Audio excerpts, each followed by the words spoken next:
let us go through some terms which are essential for one to understand, and let us understand the meaning behind these Sanskrit terms. The first term that we need to understand is karma. The word karma comes from the Sanskrit word kri, which stands for action. So all sorts of actions that we perform constitute karma, and karma is also memory. So whatever actions we perform, a sort of memory is created within us, within our minds, within the deepest layers of our mind, and this is karma.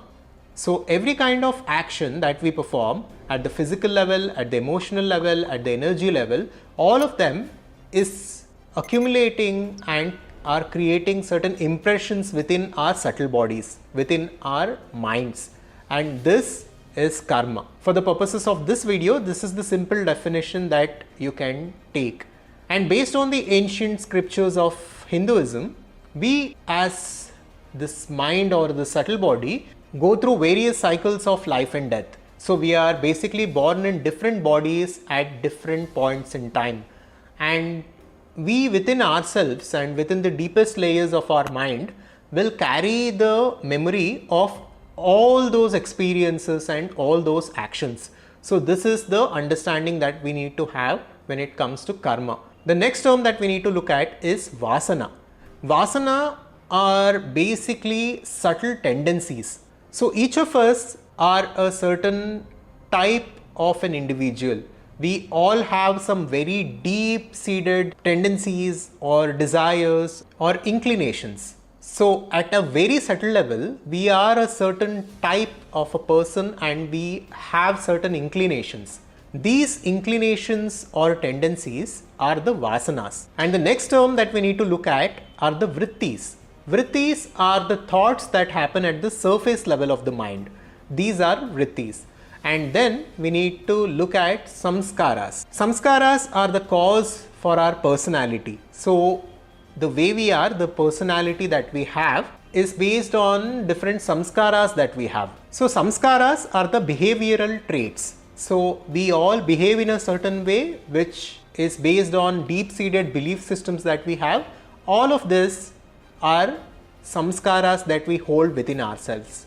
Now let us look at how all these concepts are related to each other and how all these are controlling our lives without us knowing about it. The first term that we looked at is karma. So basically, like I explained earlier, we all carry a huge amount of karmic memory from the past, from our past lifetimes, from evolution, the DNA from our parents, etc. So all of this together constitutes karma, and it gives rise to our current vasanas. And our current vasanas, which are these subtle tendencies and inclinations, is our prakriti. Prakriti is nothing but nature. So each one of us are of a certain kind. So if someone gets angry, we say that it is his nature. And if someone else cries a lot, we tell that it is her nature to do so. So what are we referring to? This nature, prakriti, is because of vasanas, which are deep-seated inclinations that we have. This is the primary cause for you to be a certain kind of a person that you are today. And because of these vasanas, vrittis come into picture. Vrittis are nothing but the thoughts that comes to your mind on the surface level. So the thoughts that we keep thinking are vrittis. These are the modifications of the mind.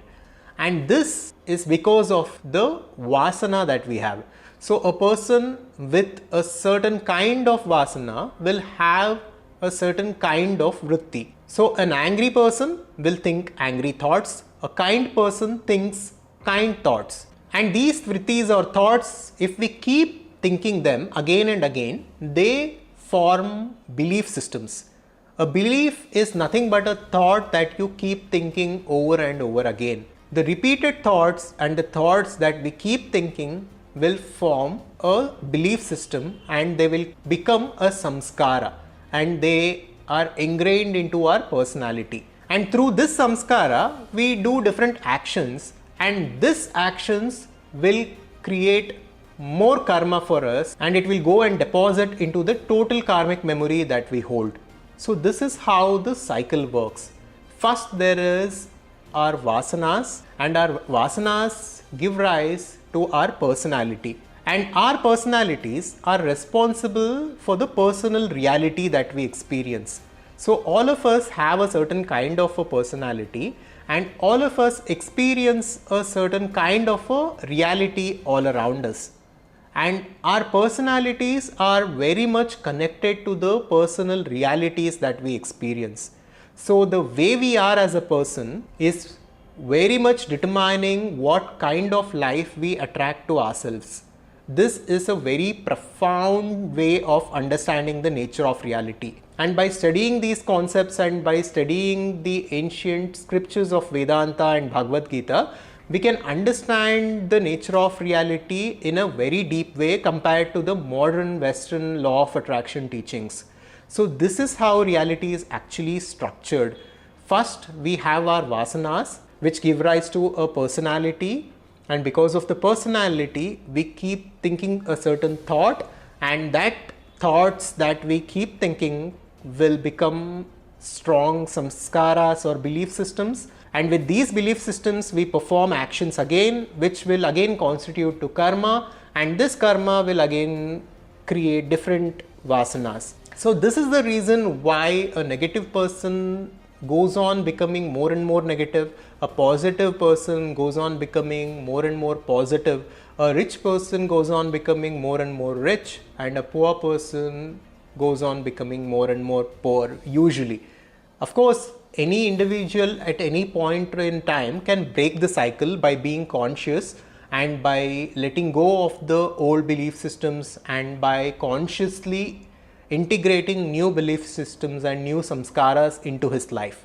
But this usually doesn't happen. Most of the people are enslaved by their vasanas and they can't come out of it consciously. And this is the reason the destinies of most of the people on the planet is predetermined. So, in order to come out of the cycle and in order to truly create the life that we actually want to live, we need to understand how the reality is structured. We need to understand this framework. And Ashtavakra said something very profound in his work Ashtavakra Gita. He says, Yamati sa gati bhavet, which translates to, however is your mind, however is your behavior and your thoughts and your belief systems, you will be such a person and you will in turn attract that life.